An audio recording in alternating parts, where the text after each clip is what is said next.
Hola a todos y a todas, en el día de hoy veremos la Revolución Rusa de 1917. Así como hicimos en la reunión anterior, la idea es ver este proceso al calor de algunos ejes como guerra y revolución, dos estrategias, soviet, el partido bolchevique y la insurrección como arte. Eh, Ponemos una línea del tiempo para ubicarnos, ¿no? En qué periodo estamos hablando.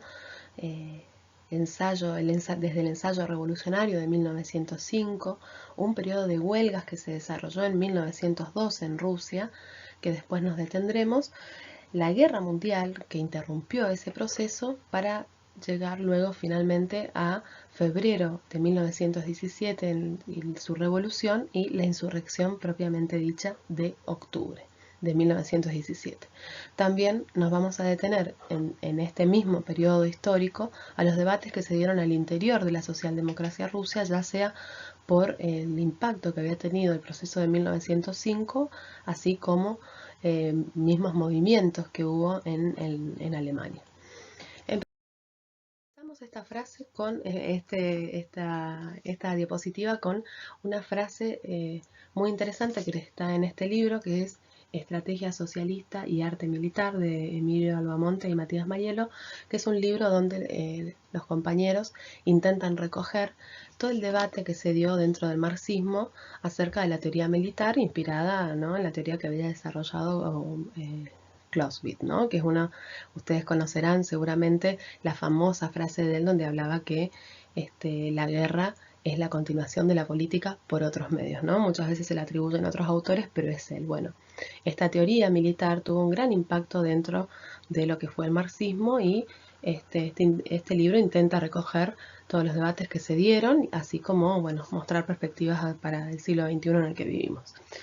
Bien, entonces, ¿qué quiere decir esta frase? La victoria no es el fruto maduro de la madurez del proletariado, sino que la victoria es una tarea estratégica, nos está diciendo, ¿no? A ver, revoluciones hay muchas. Ahora, que lleguen a triunfar, que lleguen a la victoria, nos está diciendo, no depende solamente de si la clase obrera, los trabajadores y los trabajadores son más o menos maduros, tienen más o menos conciencia, sino nos está diciendo es una tarea estratégica, ¿sí?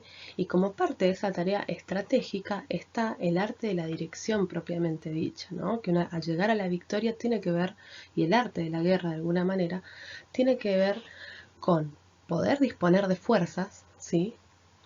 Ya formadas, no se llega al campo de batalla ni una revolución y allí se improvisa, sino ya formadas y con la dirección de la lucha misma, ¿no? Con la dirección. Entonces, esta fuerza propia de la que habla, a la que hace alusión León Trotsky con esta frase, tiene que ver con la construcción y la organización de un partido y por lo tanto de una dirección, ¿no?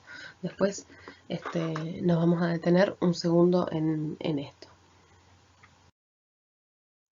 Bien, ahora, el Partido Obrero Socialdemócrata Alemán, decíamos que se vio fuertemente impactado por los procesos revolucionarios de 1905 y por la oleada de huelgas de 1909 en Alemania, donde a huelgas reivindicativas de diferentes sectores de trabajadores se unía todo un movimiento que estaba por una reforma electoral, ¿no? Por lograr una reforma democrática, ¿no?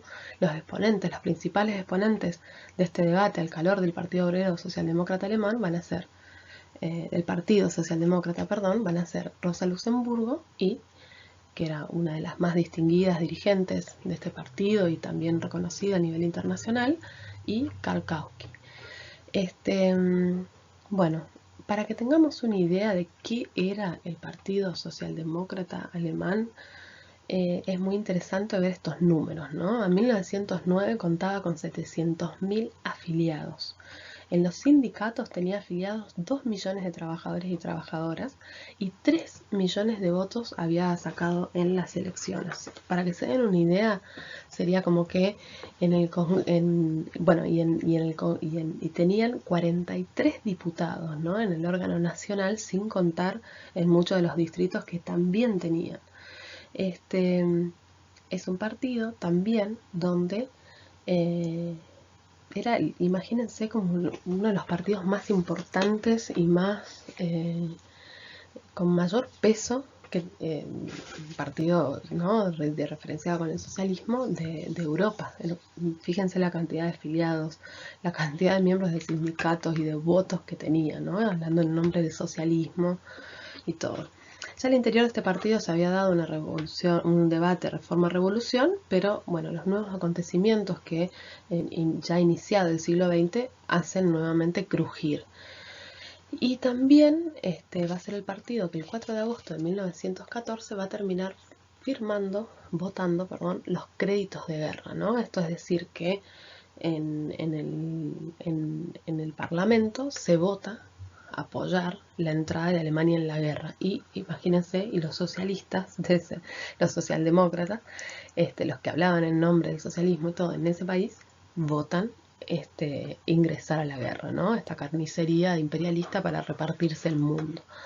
Allí tenemos una frase, una imagen hermosa, bueno, teníamos una frase hermosa, una imagen hermosa de Kate, de un libro de Kate Evans que se llama La Rosa Roja, ¿no? Allí como todos estaban ingresando en la Primera Guerra Mundial y Rosa Luxemburgo allí como una de las socialistas que más férreamente se opuso a esta línea, a esta línea de la Segunda Internacional. Bien, entonces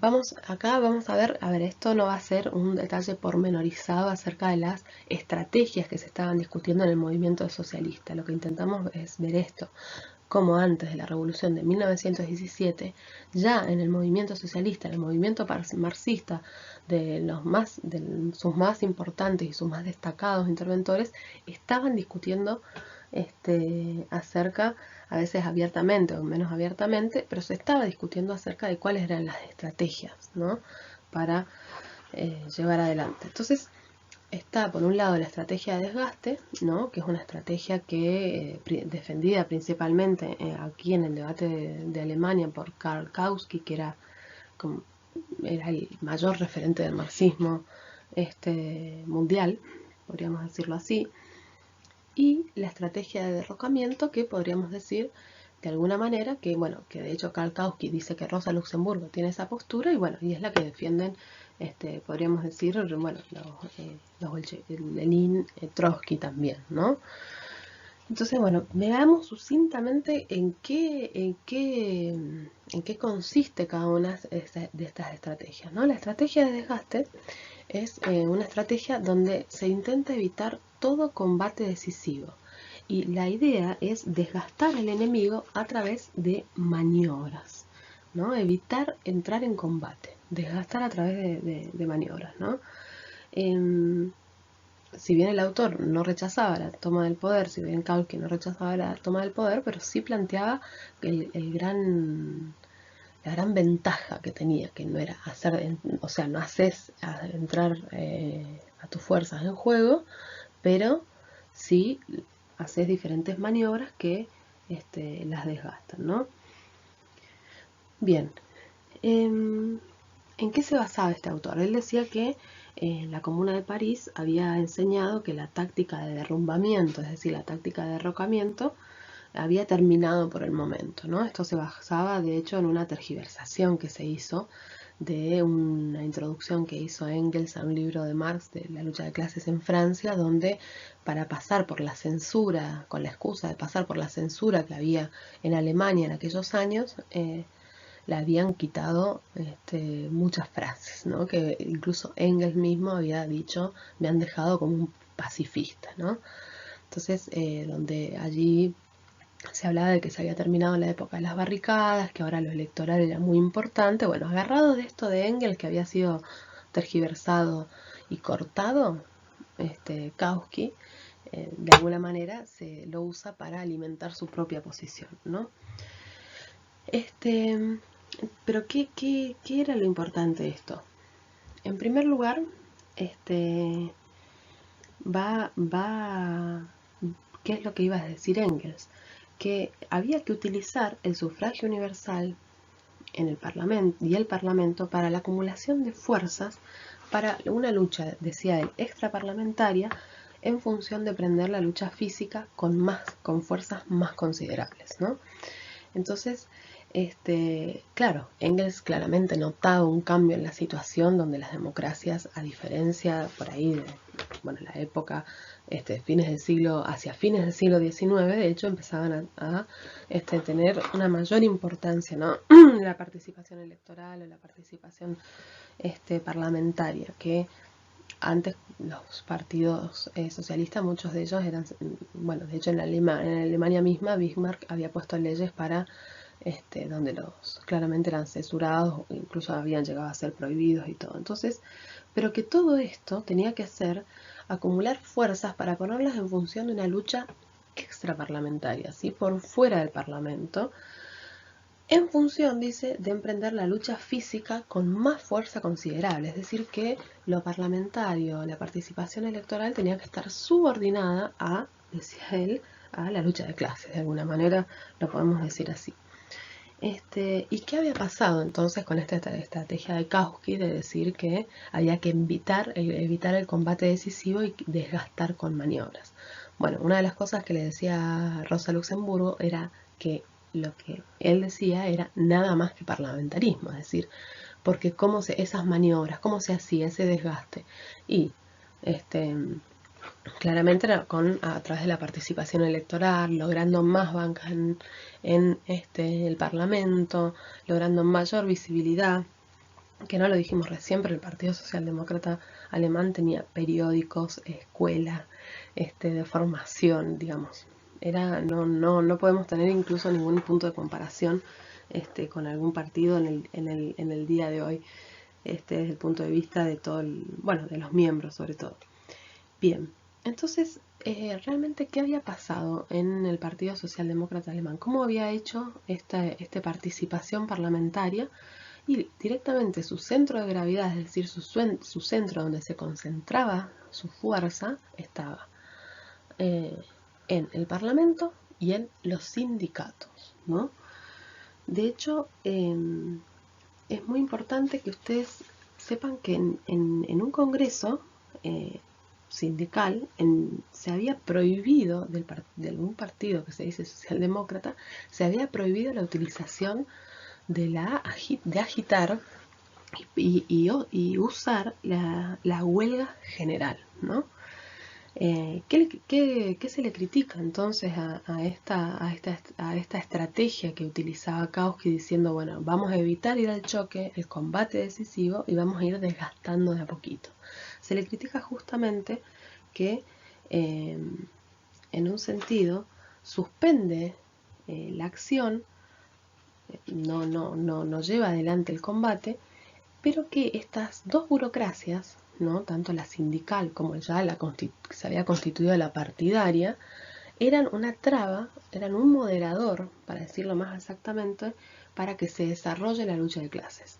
Entonces por ahí esta frase que puede sonar algo armada, digamos, que tanto la burocracia partidaria como la burocracia sindical eran moderadores de la lucha de clases. Bueno, fíjense ustedes, si no, el ejemplo que puse recién sobre el Congreso sindical que había prohibido utilizar la agitación de la huelga general y de la huelga general política, ¿no? Que era una de las luchas principales que estaba dando Rosa Luxemburgo, ¿no? Quien planteaba que había por un lado movilizaciones de trabajadores, algunos paros, algunas peticiones, y por otra parte había un gran movimiento por las reformas democráticas. Rosa Luxemburgo correctamente decía, bueno, de unir todas estos sectores para emprender una huelga general política que lleve las reivindicaciones adelante, ¿no? Una situación más revolucionaria. Entonces esto justamente era ser moderador, moderaban la lucha de clases, pero si bien, según este libro, les vuelvo a recordar, Estrategias Socialistas y Arte Militar, se reconoce que en la guerra puede haber momentos de suspenso, puede haber momentos de tensión o de reposo, esto nunca es permanente. Entonces vos no puedes estar en reposo permanentemente, sino lo que está diciendo es que en una guerra vos podés entrar en reposo, ya sea porque lograste tus objetivos, entonces descansás de alguna manera, o ya sea porque esos objetivos renunciaste a ellos o los cambiaste, ¿no? Que esta es la discusión que se está planteando acerca en este momento histórico donde se renuncia en un sentido al objetivo de poner todo el centro de gravedad en la lucha de clases y ponerlo más en el Parlamento o en los sindicatos y de evitar el combate. Porque en realidad lo que sucede es que la derrota sucede y pasa, ya sea se haya combatido y se perdió, o ya sea porque el enemigo te presentó el combate y vos no lo aceptaste, ¿sí? Entonces sos derrotado, ya sea porque peleaste y perdiste, o sos derrotado porque de la parte enemiga te presentaron combate y vos no peleaste, ¿sí? Entonces, esto es muy importante muchas veces porque vemos, bueno, nosotros estamos muy acostumbrados a ver, sobre todo nuestras burguesías muy cobardes, ¿no? A pocos momentos históricos ha habido donde, sobre todo donde la clase obrera ha sido muy fuerte y poderosa, donde han tenido que surgir sectores burgueses que han de alguna manera hecho se han apoyado en la clase obrera quizás muchas veces para responder a algunas cuestiones del imperialismo. Pero cuando nos dicen, estamos acostumbrados, entonces quería decir a la cobardía, digamos, para decirlo de alguna manera, de que no hay que pelear. Y si no peleas, preservas tus fuerzas. No, muchas veces si no peleas, tenés una derrota igual porque el campo enemigo te presentó batalla y vos no peleaste.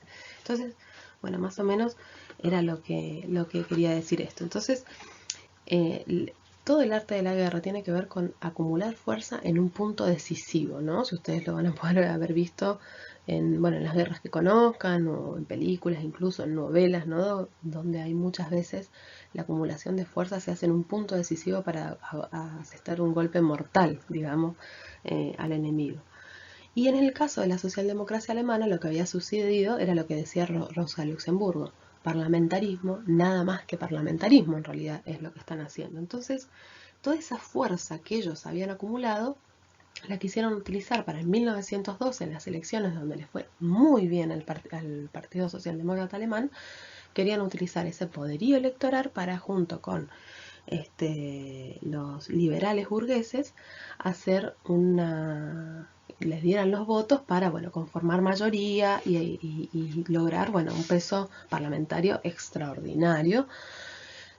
Y esto no sucede porque la burguesía liberal los traiciona de alguna manera, ¿no? Entonces aquí lo que se señala en este libro que les mostraba era que toda esta acumulación de fuerza en un punto decisivo que la socialdemocracia lo había hecho en el Parlamento y no en la lucha de clases, como decía Rosa Luxemburgo, había pegado en el vacío. Es como que si vos, no sé, en una guerra pusiste todos los cañones, los apuntaste a un lugar donde era el desierto, por ejemplo, no había absolutamente nada o era un lugar que no tenía nada que ver con un punto estratégico, ¿no?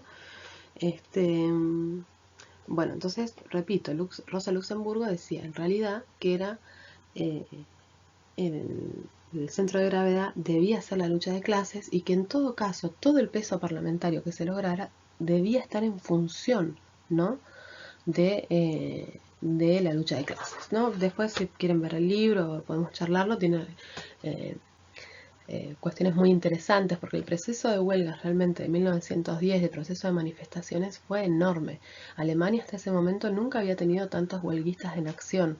Los movimientos por el Partido Socialdemócrata Alemán realmente tenía un peso importante, no solamente por la capacidad de movilización, sino también por la capacidad de organización que tenía.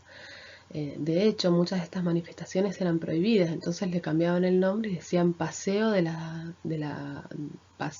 Reforma. Entonces hacían paseos, les cambiaban el lugar, volvían a la policía loca, se manifestaban. Es decir, había realmente un proceso muy interesante donde esta confluencia de luchas sindicales y luchas políticas en una huelga general era realmente algo muy, muy audaz que estaba planteando Rosa Luxemburgo y que el Partido Socialdemócrata Alemán, con la cantidad de afiliados y el peso que tenía, estaba en condiciones de hacerlo. pero ¿qué había pasado? Habían prohibido, los sindicatos habían puesto como tenían poder de veto y habían dicho no se habla de huelga general, y por otra parte también habían cambiado el centro de gravedad de todo su accionar hacia el Parlamento, y esto era, bueno, justamente lo que decía Rosa Luxemburgo. Entonces, vamos a ver cuál sería la otra estrategia, que era la estrategia de derrocamiento.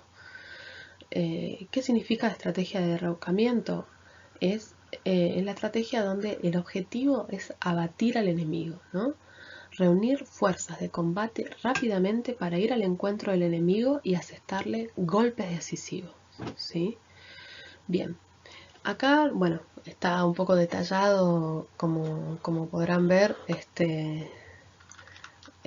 lo que charlábamos recién de Rosa Luxemburgo. Bueno, yo intenté hacer algo resumido, disculpen si me quedó medio pesado esta parte, pero era importante.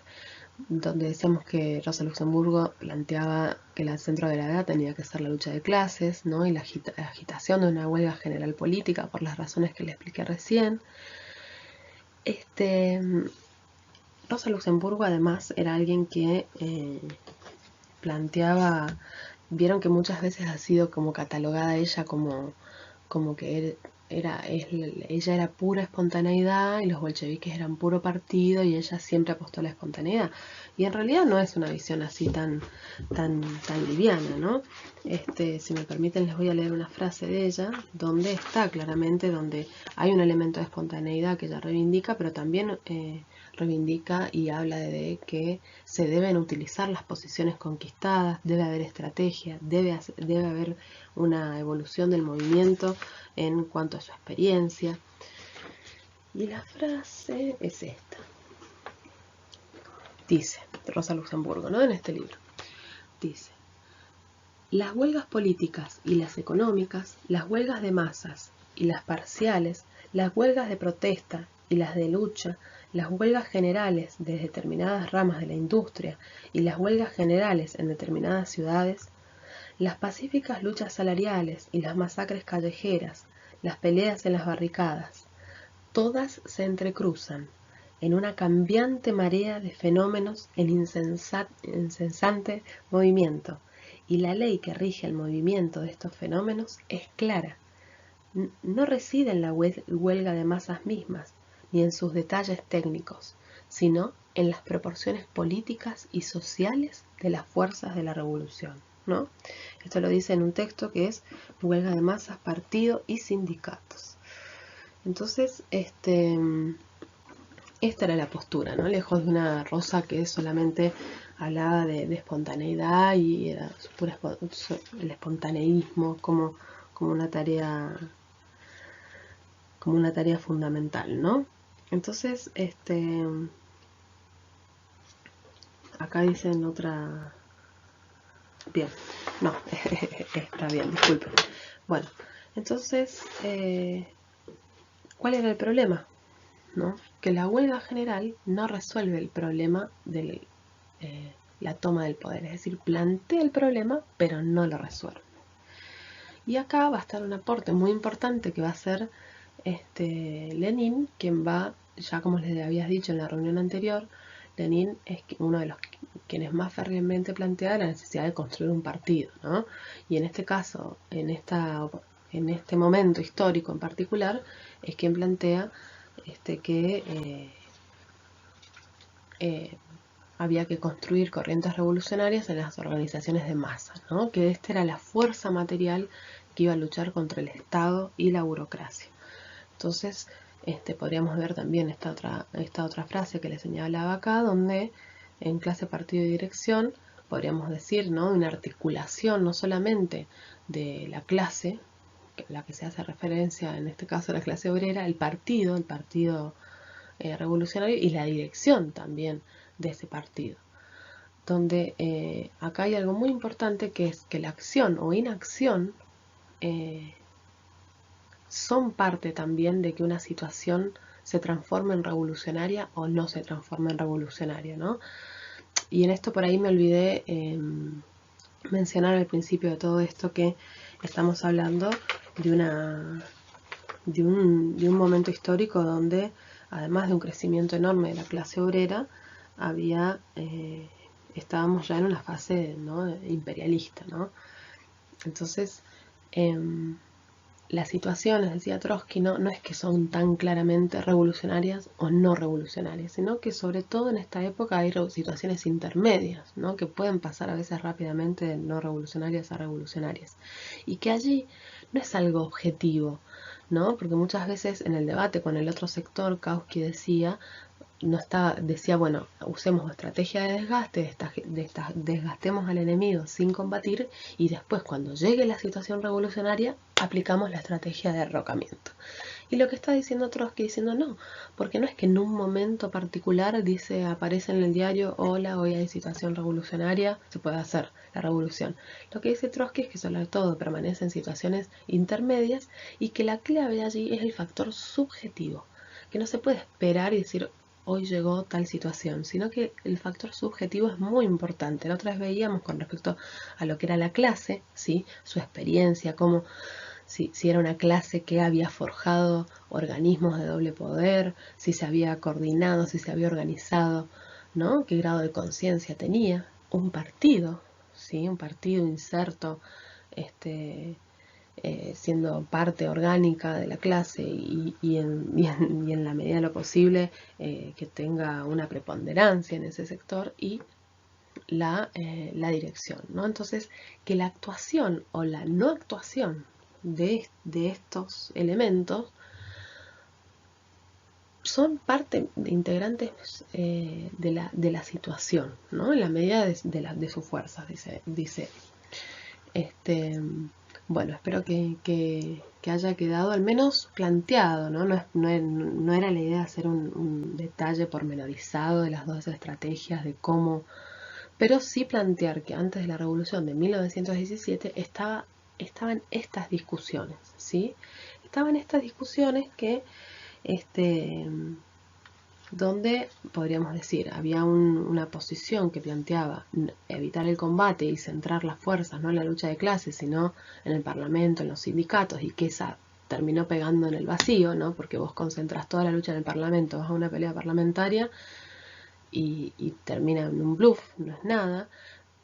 Otra posición que tenía que ver con la de Rosa Luxemburgo y la necesidad de que el centro de gravedad sea la lucha de clases y la huelga general como forma de unir a estas luchas, y además de la posición de la lucha de clases, esta postura, podríamos decir, de Lenin y Trotsky, donde se habla de la importancia de construir corrientes revolucionarias, sobre todo Lenin, que fue quien lo hizo con el partido bolchevique, Trotsky se va a sumar después, para desarrollar una fuerza material que combata al Estado y a esas burocracias que ya habían surgido, y desarrollar de esta manera las tendencias más progresivas de la situación, ¿no? Esto estábamos diciendo que ya, bueno, recordarán ustedes el debate que vimos en 1905, donde se discutía si era partido o soviet, y Lenin dijo partido y soviet. Entonces allí el partido, desarrollando las tendencias más progresivas de la realidad, de la situación, a través de su agitación, de su propaganda, de su organización, de su educación también, ¿no?, de alguna manera, sacando las lecciones históricas, ¿no?, a través de su programa y todo.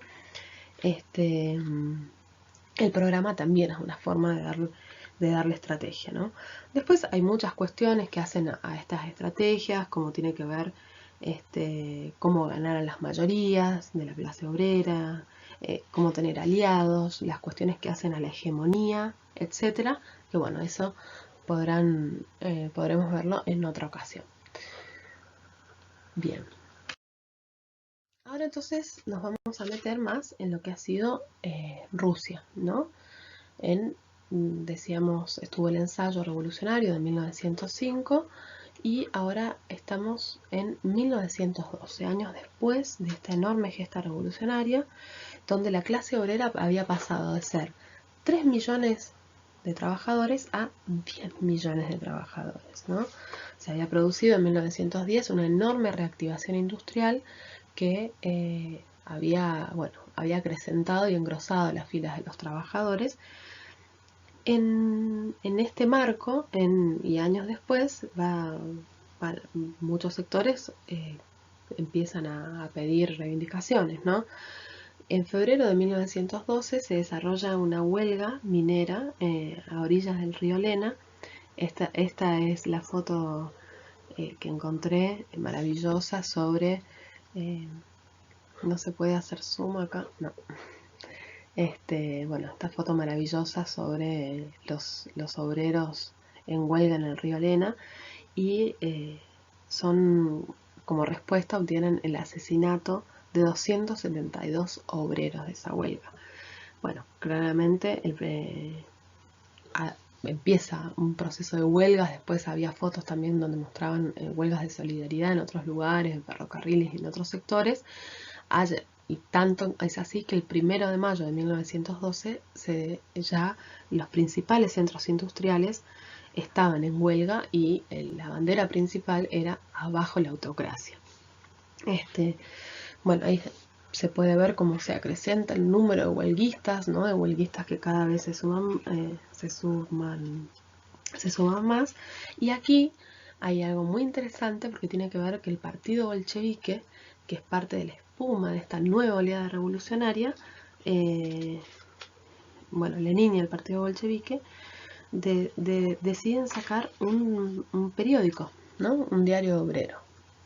Este diario va a ser un diario que va a tener miles de corresponsales, y se va a transformar realmente no solamente en un medio de comunicación de lo que pasaba en las fábricas y en cada rincón de Rusia, sino también un medio de propagación y de educación, podríamos decirlo de alguna manera, de muchísimos trabajadores y de familias rusas con la orientación del partido bolchevique.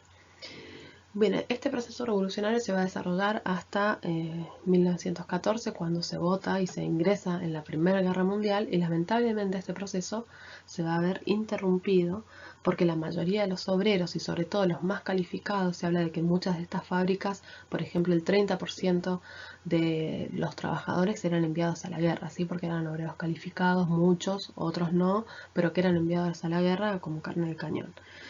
Así todo, se empezaba a mostrar lo que incubaba, porque imagínense ustedes, muchos de esos obreros que habían sido protagonistas, o habían tenido la experiencia de 1905, habían tenido la experiencia de 1912, muchos de ellos incluso podían ser bolcheviques, otros mencheviques, otros social revolucionarios o cualquier cosa, y después esos mismos obreros entraban en la guerra, o sea que había se transformaban en soldados, se incubaba. Bien, bueno, acá los hechos de la Revolución Rusa, seguro muchos los conocerán.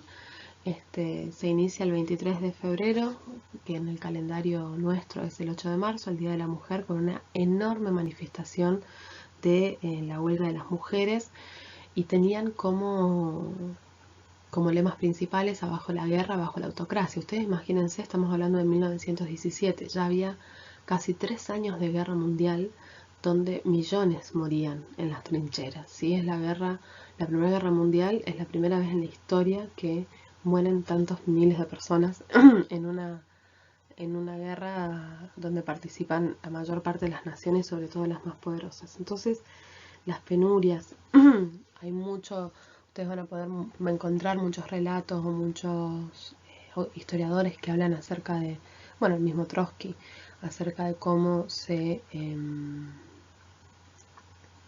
padecía en la guerra, cómo no tenían ni zapatos, no estaban bien alimentados ni los soldados, y tampoco la población, ¿no? Porque estaba todo puesto en función de la guerra. Bien, aquí yo después no puedo volver para atrás, así que tengo que quedarme acá y después pasar a la otra diapositiva, donde tengo algunas imágenes que van a ayudar a hacer este recorrido. Les decía, no me quería detener tanto en el calendario, podríamos decir, de alguna forma, de la revolución, que seguramente hay muchísimo material para que ustedes puedan ver, sino ir a algunos ejes centrales.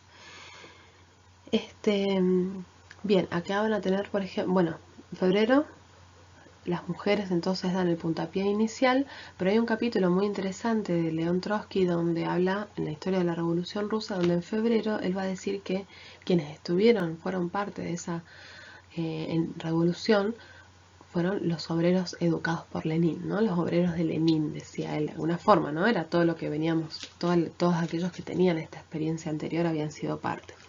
Así todas las masas, decía él, habían protagonizado una insurrección, pero sin que ningún partido la haya preparado, ¿no?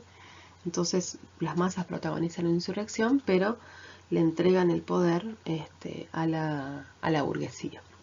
Una burguesía que va a formar un gobierno provisional y también a la par va a renacer el Soviet de Petrogrado, ¿no? Más adelante después se va a transformar Trotsky en presidente de este Soviet. Y la revolución se empieza a expandir al interior de Rusia o a otras ciudades, ¿no? Bueno, acá tienen en el Palacio de Tauria donde se reunía el Soviet de Petrogrado, ¿no? Ustedes ya habíamos visto antes cómo el Soviet tomaba de resoluciones, tomaba medidas, tenía poder de decisión, pero sobre todo en estos meses, ¿no? De lo que va a ir de febrero y la revolución de febrero a octubre, en este periodo podemos decir que es un Soviet conciliador, ¿no? Un Soviet conciliador, ¿no? ¿Por qué? Porque, bueno, permite de alguna manera que donde está el gobierno provisional y donde está el Soviet, y al interior del Soviet la mayoría, las corrientes que tenían una mayor influencia eran los mencheviques o los socialrevolucionarios que tenían una política más reformista, ¿no? Donde hablaban de un gobierno provisional que debía llevar adelante la revolución democrática en Rusia y sobre todo tenía que ver con el charanzarismo, ¿no? Bueno, cabe aclarar que en 1912, el 17 en febrero, es la caída del zarismo y que da vuelta una página muy importante de la historia, haciendo entrar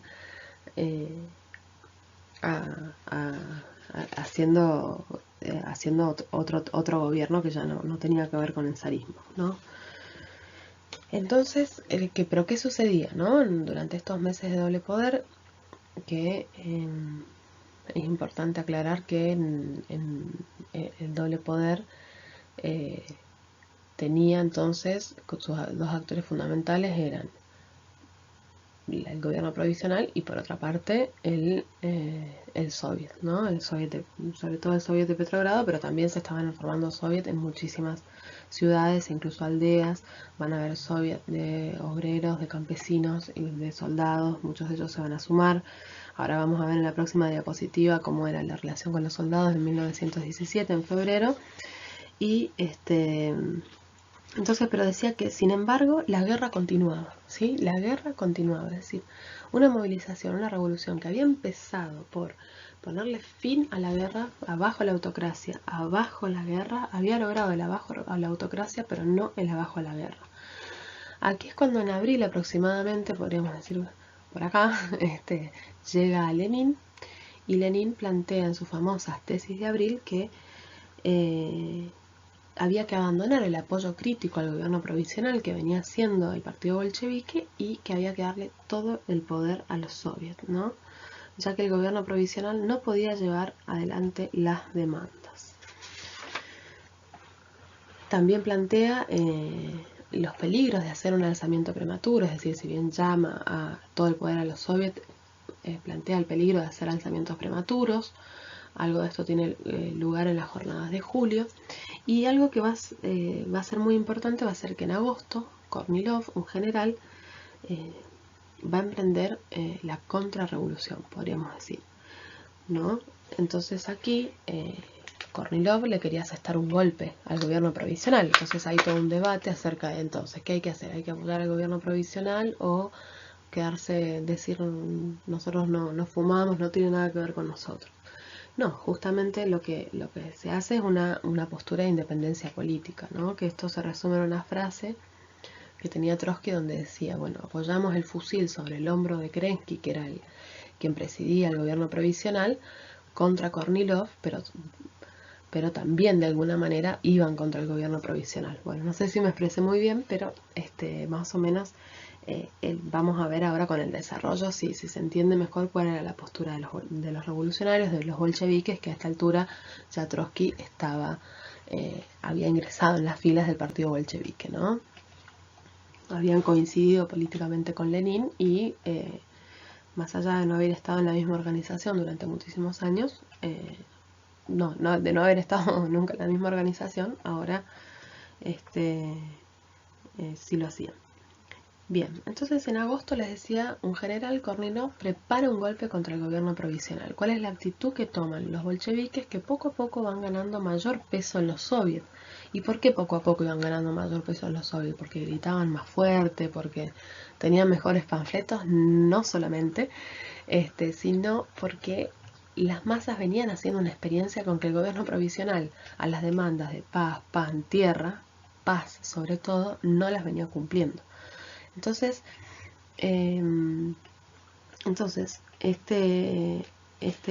mayor peso que tenían los bolcheviques en los soviets era algo que a medida que pasaba de febrero a octubre iba teniendo mayor peso. Entonces, ¿qué hacen?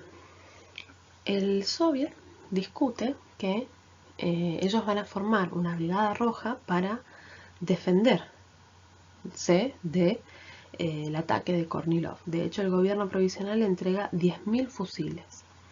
Y el soviet despliega una gran actividad por parte de sus integrantes. Los ferroviarios, por ejemplo, frenaron los trenes de las tropas golpistas.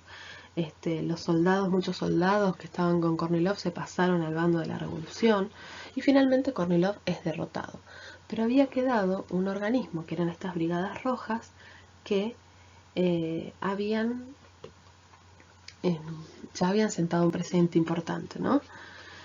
Entonces, lo que se hace es, se sigue planteando la necesidad de defenderse de cualquier probable ataque de Kornilov. Bajo esta excusa, podríamos decirlo de alguna manera, se forma el Comité Militar Revolucionario, ¿no? Que el 25 de octubre, en el calendario de ellos, el 7 de noviembre, en el calendario nuestro, este Comité Militar Revolucionario era dependiente del Soviet. Acá lo tenemos. O serían la foto realmente, cuando la encontré, decía, bueno, o que era de las Brigadas Rojas, o también puede ser del Comité Militar Revolucionario. Bueno, esta es una representación, no es una foto, digamos, todo esto así, bueno, salvo esto que es un dibujo, esto es una representación, bueno, entonces, de una posición defensiva, que esto también ingresa, digamos, si ustedes pueden ver el libro del que estuvimos hablando anteriormente, van a poder ver cómo está este pasaje de una situación defensiva, ¿sí? Nos defendemos del ataque de este general Kornilov que quiere atacar al gobierno provisional, nos armamos, y estamos en situación defensiva a directamente pasar a la ofensiva, ¿no? Bueno, ahora quería mostrarles, este es un libro, este es parte del libro de Kate Evans, La Rosa Roja se llama. Es un libro de ilustración sobre la vida y obra de Rosa Luxemburgo y tiene, bueno, unas caricaturas muy interesantes, ¿no? Acá podemos ver cómo es la movilización del 8 de marzo, el Día de las Mujeres, ¿no? Más propiamente dicho, en febrero, cómo empiezan a ganar adherentes, varones, allí vimos que se van sumando. Y el tema con los soldados, ¿no? Cómo están allí, el soldado las está apuntando y después pasa a abrazarlos, ¿no? Esto, bueno, salvo algunos sectores de las Fuerzas Armadas que eran muy odiados, otros sectores lograron, bueno, realmente pasarse al bando.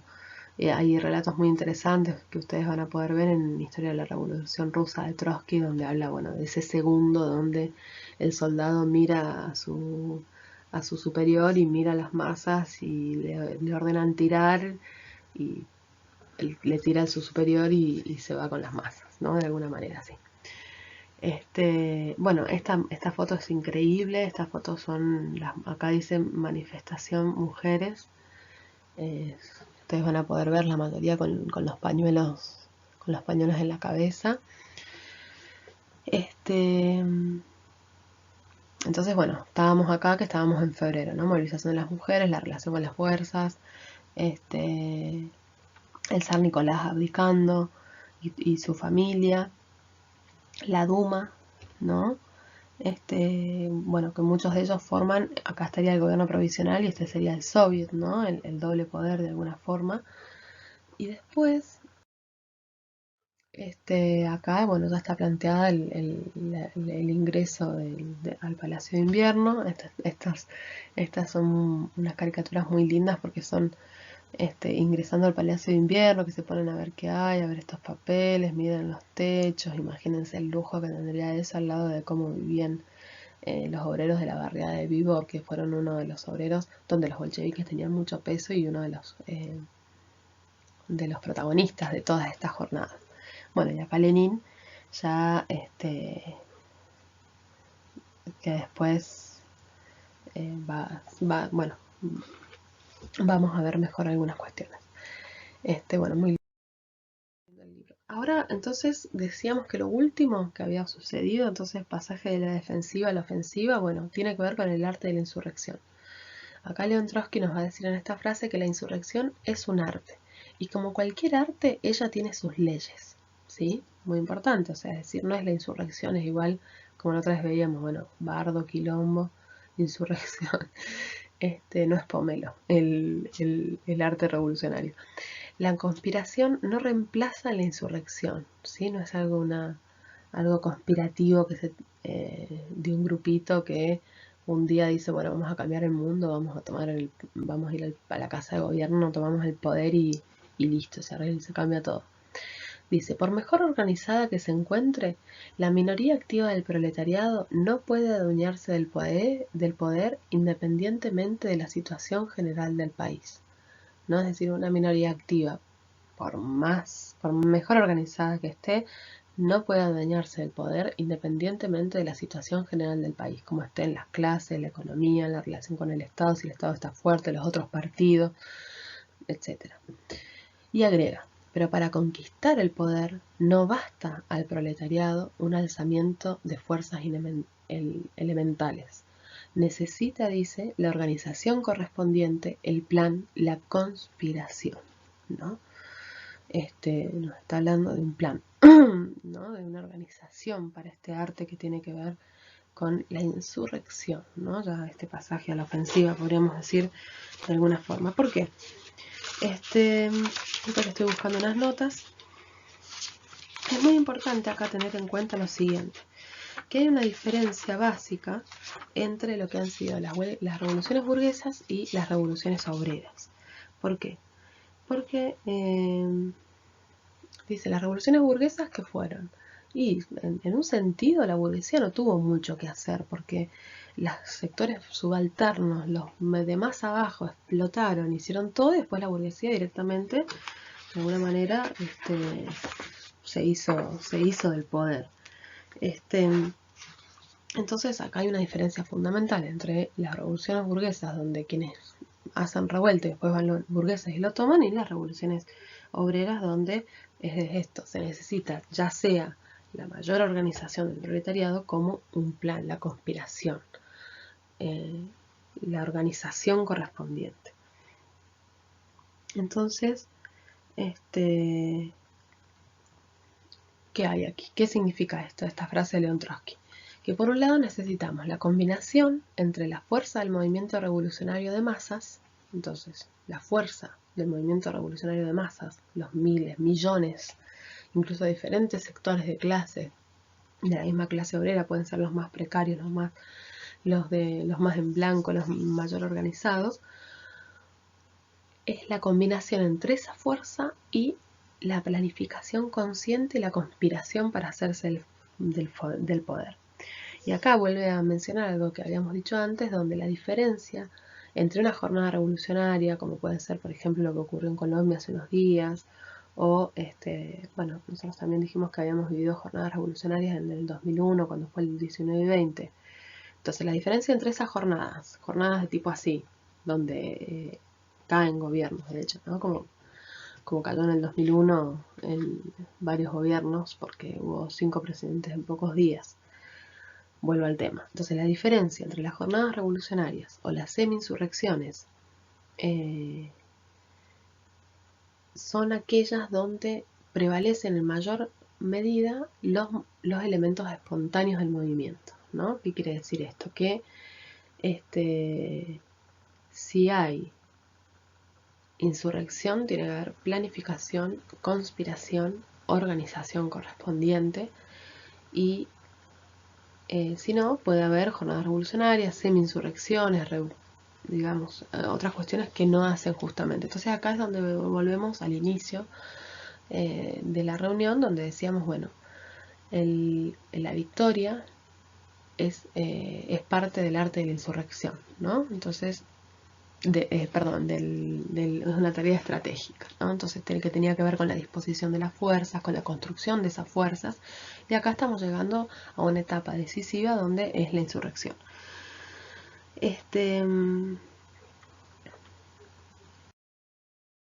Bien. Entonces, acá hay algo muy importante, porque la insurrección no solamente está ligada a la necesidad.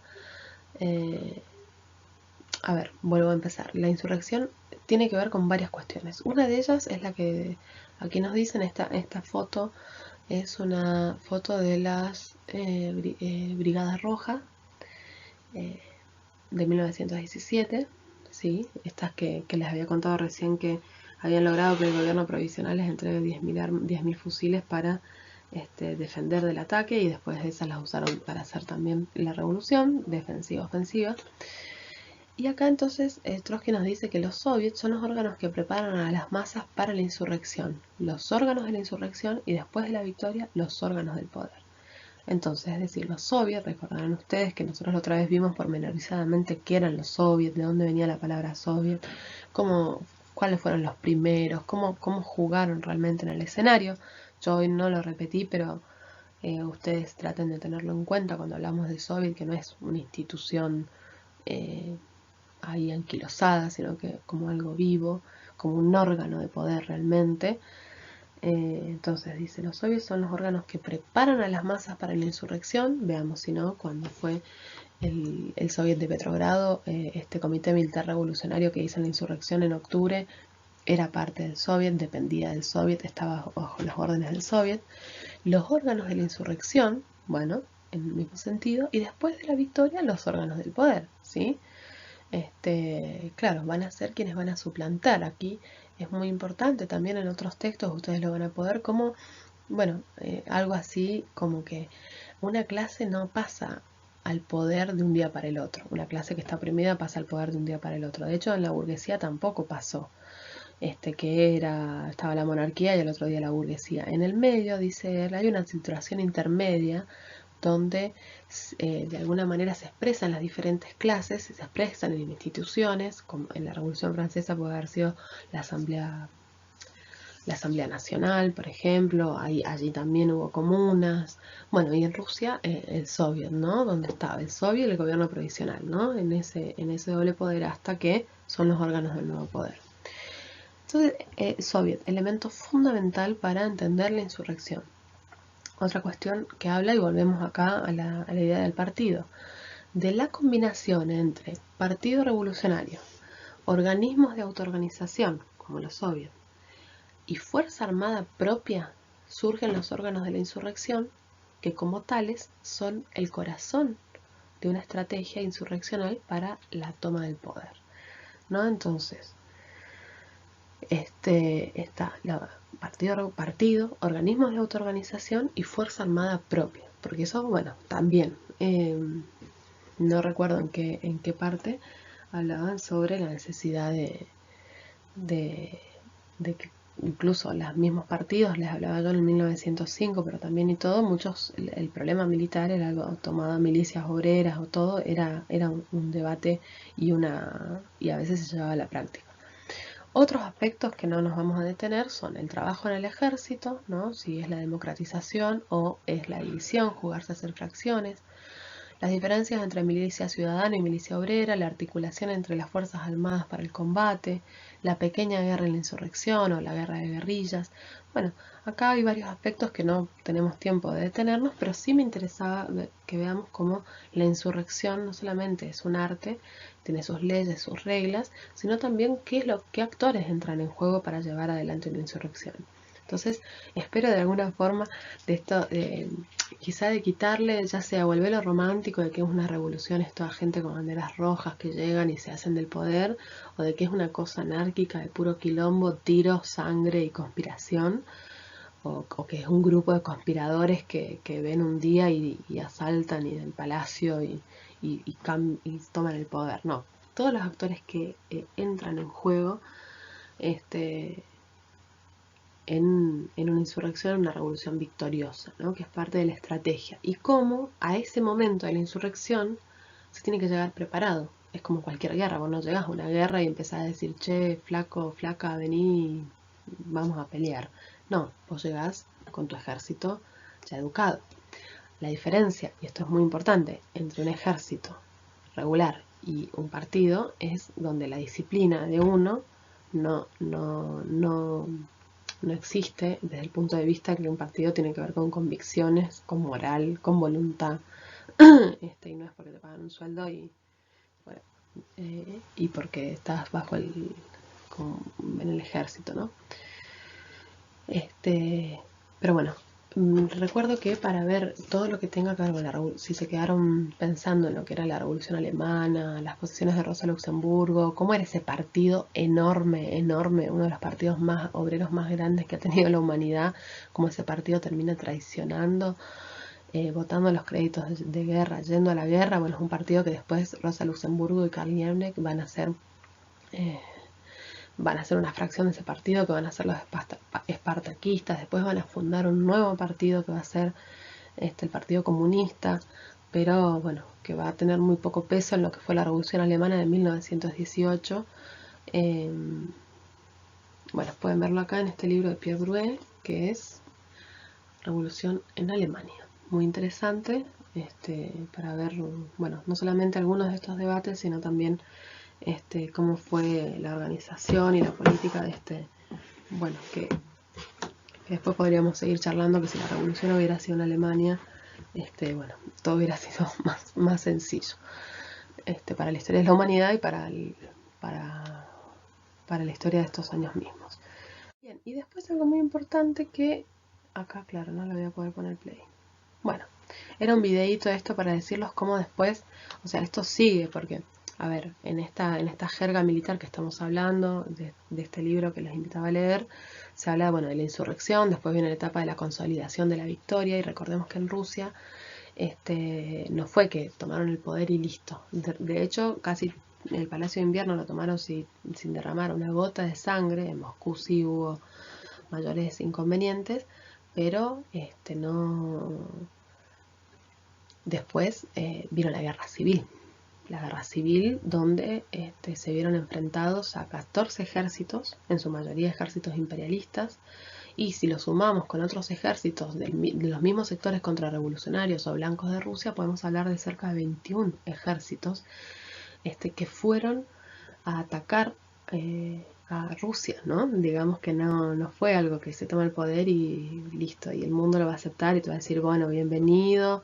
No, ustedes, bueno, conocerán y todos sabemos lo que le han hecho a Cuba, que con todas las discusiones que podamos abrir y todo, es un bloqueo terrible el que sufre hasta el día de hoy. Bueno, y en Rusia no solo fue bloqueo, sino que fue el envío de 14 ejércitos imperialistas. En el medio de eso están las negociaciones de la paz para terminar la guerra, porque había que terminar la guerra. Están donde Rusia tiene que ceder, la Unión de Repúblicas Socialistas Soviéticas tiene que ceder territorio. Bueno, y la formación del Ejército Rojo, ¿sí? Un ejército de millones que derrotó a estos 14 ejércitos imperialistas y derrotó a la contrarrevolución, porque claramente después de una revolución hay contrarrevolución. Lo vimos ya mismo, y no es que es un acto y después otro acto, ¿no? Lo vimos en el proceso mismo de la Revolución de Febrero y cómo reacciona a eso, al golpe que quería dar este sector contrarrevolucionario. Lo vemos después, obviamente, de la enorme revolución rusa, un sector contrarrevolucionario que desde afuera quiso atacarlos. Después, bueno, después tendríamos que hablar todo el proceso, como incluso hubo contrarrevolución misma dentro del proceso revolucionario con el estalinismo, pero bueno, eso seguramente se da para otra charla. Lo que me interesa ahora, le vamos a poner un video, son unos minutos de la película Ellos se atrevieron, una película que hicimos con motivo del centenario de la Revolución Rusa. Es una película que es para verla en dos partes, tranquilo, es muy larga, pero tiene una cantidad de archivos, de material de archivo, de fotos, videos, es espectacular realmente. Tiene la voz, uno de los que allí hablan es Tato Pavlovsky, así que bueno, además de muy buena su relato. Bueno, les decía, entonces si pueden verla, y la idea sería que ahora veamos unos minutos sobre cuáles fueron las conquistas de la revolución, ¿no? Porque hablamos toda esta parte, cómo se llega a la insurrección y todo eso, pero fue el primer estado obrero en la historia de la humanidad que otorgó, entre otras cosas, fue el primer estado en otorgar el aborto a las mujeres, el divorcio, que los niños y las niñas no puedan tener, no me acuerdo cómo se llama eso, pero que puedan tener el apellido de sus padres, o sea, que no sean huérfanos. También expropió a los terratenientes y le dio la tierra a los campesinos. Es decir, una serie de medidas en la cultura y en el arte. Fue realmente impresionante lo que se hizo. La alfabetización, los debates, incluso ya había debates en aquella época sobre la educación sexual de los niños. Bueno, una revolución que marcó la historia, que marcó el siglo XX, que después fue justamente traicionada. Un libro de Trotsky se llama La Revolución Traicionada. Después degeneró, después, producto de haberla quedado aislada del mundo, de no haberse extendido la revolución, del cansancio muchas veces de la vieja guardia bolchevique y de varios otros factores que por ahí no podemos analizar hoy, terminó con un proceso de stalinización que, bueno, Stalin fue el que expulsó a Trotsky de México y después, claramente, allí Trotsky años después, funda la Cuarta Internacional y es asesinado por un sicario de Stalin. Pero bueno, son muchas cosas después para charlar, entonces me interesaba esto, que viéramos esos ejes. Y ahora, si quieren ver un poquito este video, que yo pensé que lo iba a poder verlo y hablar, porque es mudo, bueno, allí está la formación del Ejército Rojo, para que vean la importancia en el arte de la guerra, en el arte de la insurrección, en el arte también de la revolución, todos los factores que incidieron en que esta victoria fuera posible. Y bueno, lo que nosotros se trata no solamente es ver los debates, sino de extraer las lecciones. Bueno, espero que les haya gustado. Bueno, cualquier duda, escriban o la charlamos la clase que viene. Ahí está el video, justo. Bueno.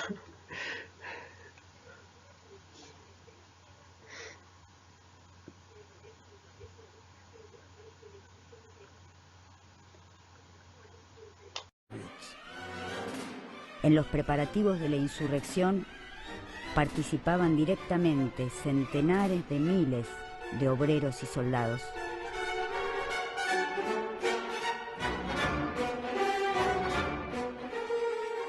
El 24 de octubre, desde el Palacio de Invierno, el gobierno decide movilizar tropas del frente y otras ciudades para reprimir Petrogrado, clausurar los periódicos que incitan a la insurrección y apresar al Comité Militar Revolucionario. Desde el Palacio Smolny, centro de operaciones del Comité Militar Revolucionario, partían destacamentos de soldados y marineros a los puntos claves de la ciudad. Las imprentas son reabiertas inmediatamente y se publican los periódicos prohibidos. Emite contraórdenes y frena el avance de las tropas solicitadas por la contrarrevolución. El control de los trenes le hace dominar la situación. El gobierno ordena al crucero Aurora partir al frente de batalla, pero sus marineros acatan la orden del comité de permanecer en la ciudad. A la 1 de la mañana ocuparon la oficina de telégrafos. Media hora más tarde tomaron la oficina de correos. A las 5, la central telefónica. A las 10 de la mañana rodearon el Palacio de Invierno, que opuso una débil resistencia hasta que sonaron los cañones de la Aurora.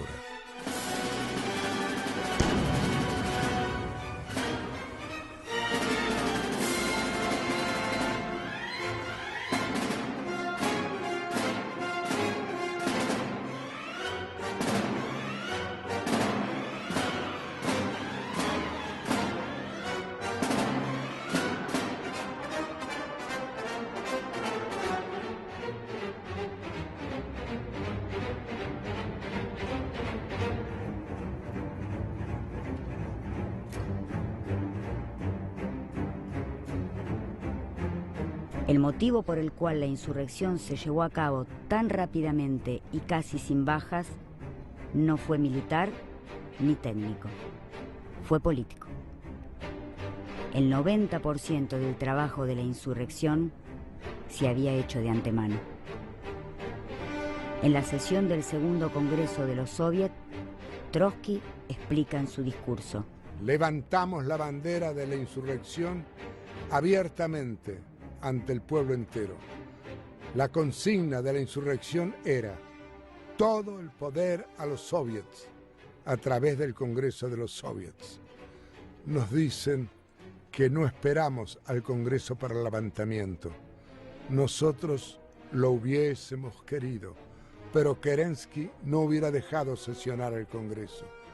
La tarea de nuestro partido fue hacer posible que el Congreso de los Soviets tomara el poder. Si el Congreso se hubiese visto rodeado por fuerzas contrarrevolucionarias, no hubiera podido hacerlo. Para cumplir esa tarea hacía falta un partido que arrancase el poder de manos de la contrarrevolución y dijera: aquí tenéis el poder y vuestro deber es tomarlo.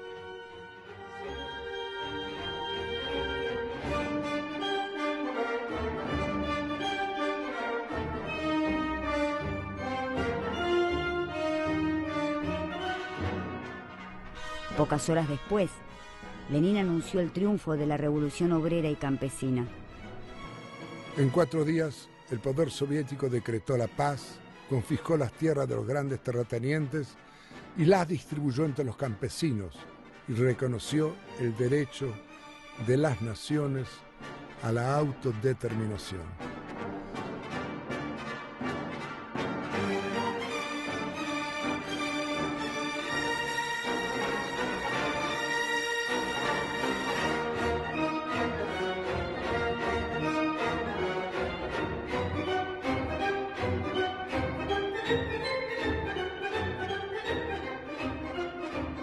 Los delegados del segundo Congreso se diseminaron por el país para difundir la noticia del triunfo en Petrogrado y asegurar la victoria del poder soviético.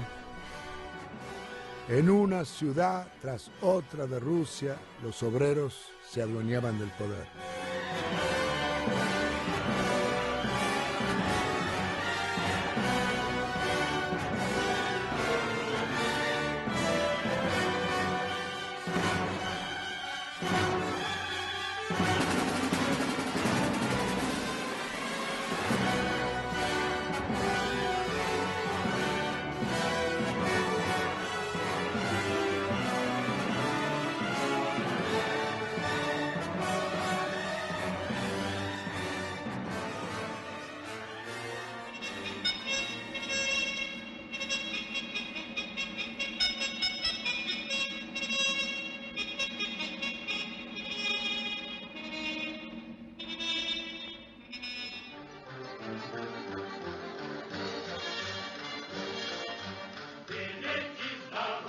Como en toda revolución, la toma del poder no fue su episodio final. En 1918, los bolcheviques firman en Brest-Litovsk un tratado de paz con Alemania, en el que deben ceder grandes territorios. Las fuerzas de la reacción desataron una guerra civil contra la revolución que duró 4 años. Los imperialistas que se habían enfrentado en la guerra se unían ahora en una gran coalición contrarrevolucionaria. 21 ejércitos extranjeros invadieron la Rusia de los soviets. apoyaron y financiaron a las fuerzas burguesas y zaristas del Ejército Blanco.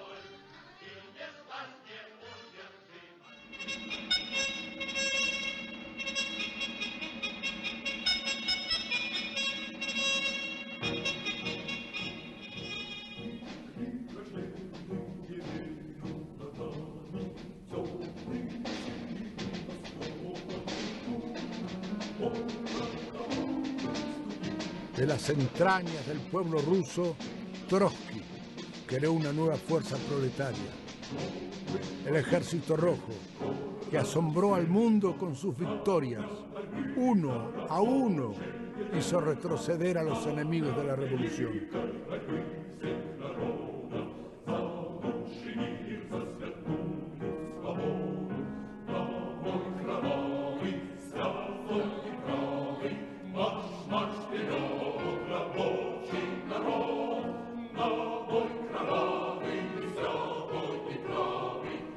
León Trotsky, a bordo del tren blindado, unía el frente con el interior y sumaba nuevos combatientes.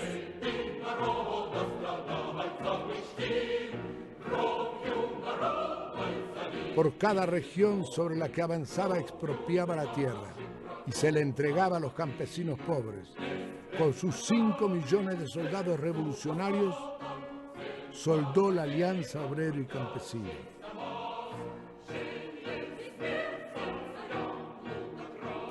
Por primera vez, el pueblo ruso iba a una guerra por sus propios intereses.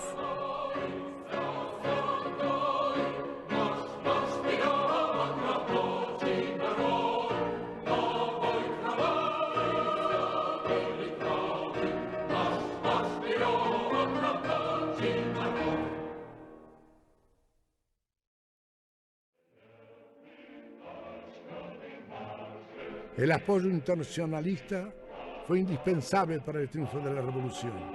Los estibadores británicos se negaron a cargar los barcos con armamentos. Había motines en todos los ejércitos que se enviaban contra la revolución. En contra de todas las expectativas, el poder soviético sobrevivió para mostrar al mundo por primera vez que la sociedad se puede dirigir sin capitalistas, banqueros y terratenientes.